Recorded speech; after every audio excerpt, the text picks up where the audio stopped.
So yeah, this is me. I bought this behemoth. 66,000 square feet of busted windows, leaking roofs, and infinite setbacks just waiting to happen. And somehow, I thought that was a good idea. This whole thing started with what most people would call insanity. Buying a gigantic historic building for like $20,000. And not because I had a plan, but because some part of me actually thought I could make something out of it. I recently made a video about that first decision, and surprisingly, it got some unbelievable traction. For a channel like mine, that felt huge. But that video was just the beginning, because if that one showed you the mountain, this one's about the climb. The Buster Brown Shoe Factory used to be the heartbeat of Charleston, Illinois. Hundreds of people worked here for over half a century, and now it's just me.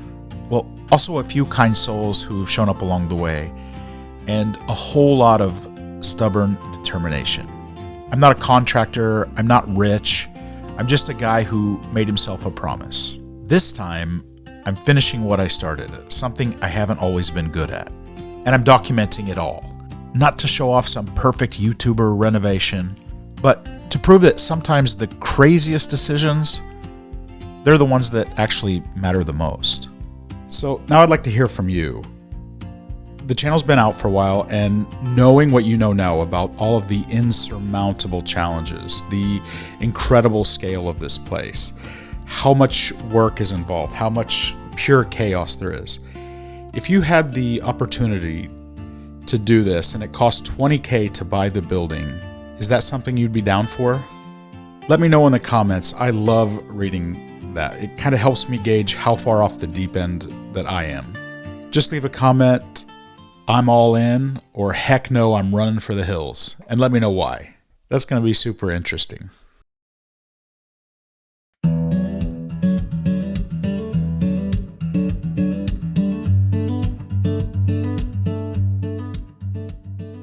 Okay, so the excitement of a bold purchase doesn't last forever. After the adrenaline wore off, reality hit like really hard. Day after day, I was just moving mountains of debris, barely making a dent in the 66,000 square feet of chaos. Every space I cleared revealed 3 more disasters behind it. For every problem I solved, 5 more appeared. And that's when the real doubt started to set in. Not just the skepticism from others, but like doubt from within. What if I really couldn't do this? What if I'd finally taken on something too big for even, my level of optimism? I'd spend entire days hauling trash, sweating buckets, filming terrible footage, making unwatchable, boring videos with way too much talking in selfie mode, and still the building looked exactly the same. No progress, no momentum, just endless work with nothing to show for it.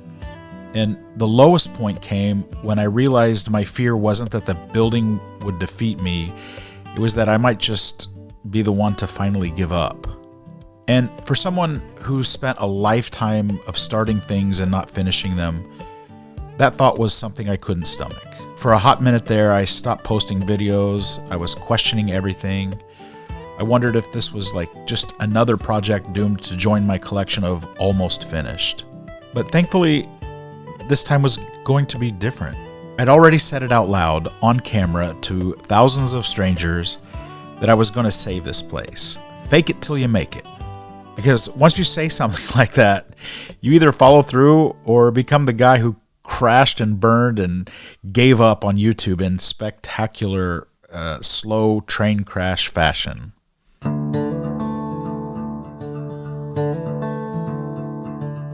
Now, we've all heard the saying that the darkest hour comes just before dawn. For me, that dawn started breaking somewhere in the middle of year 2 here. Not with some dramatic breakthrough, not with a windfall of cash or a team of professionals like a cavalry that were coming in to save the day. It started with acceptance. I stopped fixating on the end result. I stopped trying to impress anyone. I just started showing up every day for the work itself. Sweep, haul, sort, repeat. Day after grueling day. At some point, somewhere between the sweeping, the scraping, and the sore back and nails in my feet, I realized something kind of wild. I was actually starting to enjoy it. Not in some romanticized HGTV, fake kind of way, but in a real boots on the ground, look what I just did kind of way. And it hit me. This is pretty cool. I'm doing something. I mean, how many people get to do something like this? Restore, a gigantic century-old factory with their own two hands. I know a lot of you watch this channel because part of you wishes you could take on something like this. You've told me that in the comments. Even if it's totally insane, which it is. And honestly, I get it now. I'm right there with you. It's about what happens when you finally stop waiting for permission and just start doing something. And at this point, my mindset was finally in the right place. I was kind of enjoying it. I was showing up, putting in the work, even starting to feel proud of it. But if I'm honest, the facts hadn't changed. I was still just one person with no big budget, trying to take on something that really needed a team, or a trust fund, or a miracle. And honestly, the only way I could keep going was through a generous helping of delusion or cognitive dissonance of some kind. Because on the surface, I kept up this almost reckless optimism, telling myself I could pull it off. But underneath, I think I always knew that this was way too big. There was always this quiet voice in the background whispering, "You're not actually going to make it." And somehow, I just kind of learned to carry both truths at the same time, the hope and the doubt. I don't even want to call it doubt. I want to call it like the knowledge that it was too big for me. But somehow I just kept going anyway.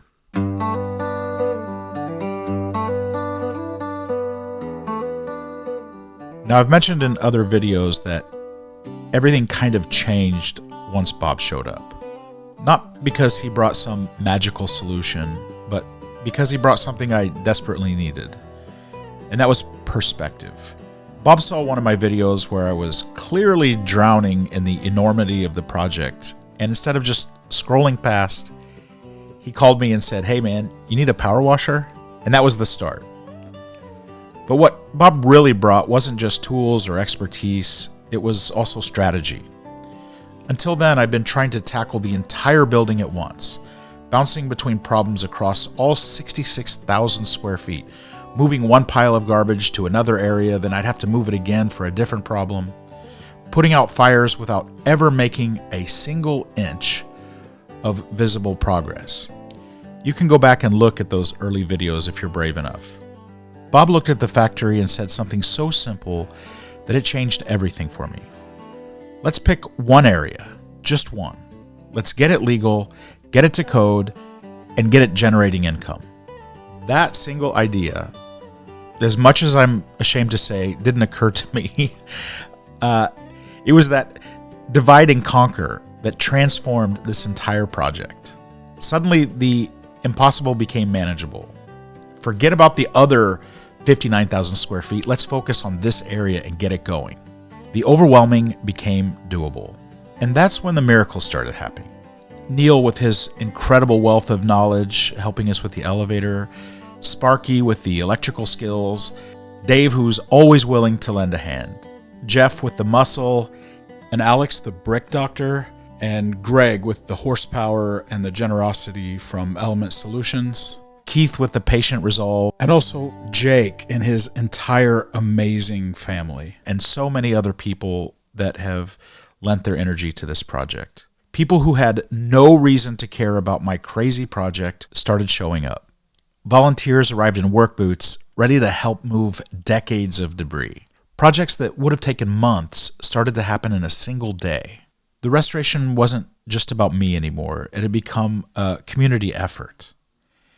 And as we focused on that section of the building, the part that could actually become usable first, momentum started to build for the first time.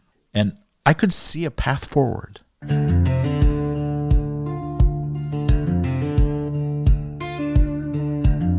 Now, it didn't happen overnight, but somewhere between the endless dumpsters, the endless sweeping, the dusty cleanup, something shifted. Spaces that had been filled with trash for decades started actually staying clean. Rooms that had been dark for half a century had lights on again. Windows that had been broken since the 90s got repaired. Not all of them yet, but some of them. And that one front section that we decided to focus on, it started looking less like an abandoned factory and more like a beautiful space with potential. And hey, if you had a space like this, what would you turn it into? I'd genuinely love to know. Drop your idea in the comments section. Practical, crazy, doesn't matter. I read everyone. Winery, brewery, tool library, makerspace, photography studio. We even had somebody mention that I should make a worm farm here at one point. So I'm really curious to see what you think. But back to it. We got organized, not just physically with shelves and storage, but mentally, strategically. Every dollar, every hour, every effort went toward making that one section usable. And I'm happy to report that it started working. For the first time, I could envision a time where I'd be able to say, that's finished. Oh my gosh, can you imagine? I'd be able to show progress, real, visible, undeniable progress. And people started believing, not just in the building, but in me. You know, the guy who everyone thought was way in over his head. The guy who, to be honest, thought that about himself. Yeah. Yes, sir. I was still broke, still learning everything the hard way, but I wasn't drowning anymore. And I wasn't an island.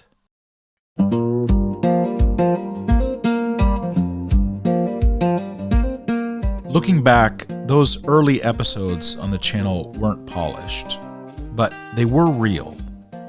They captured exactly where I was, overwhelmed, directionless, just trying to keep my head above water. And now, little by little, as the building starts to find its footing, so does the storytelling. It's all a learning curve. And something pretty incredible is starting to happen.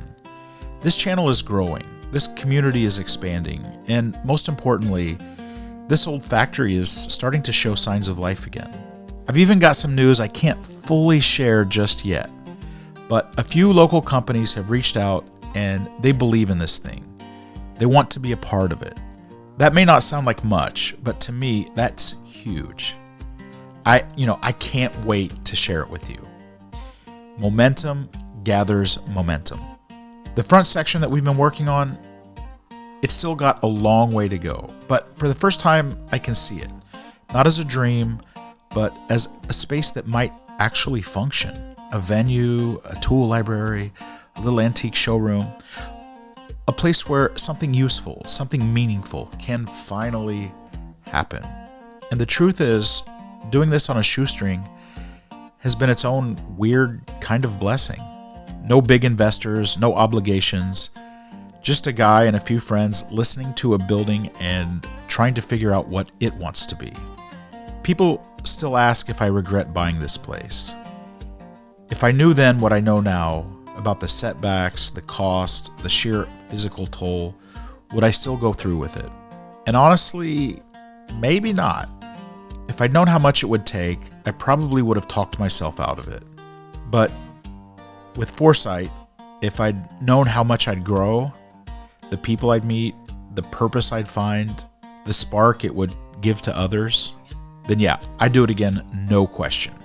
Because this journey, it's not just about saving a building, it's about proving even the long shots are worth taking. The factory isn't finished, and neither am I. But every once in a while, I stop and look around, and I think about just how many little miracles had to line up to get me this far. And let's be honest, those are not great betting odds.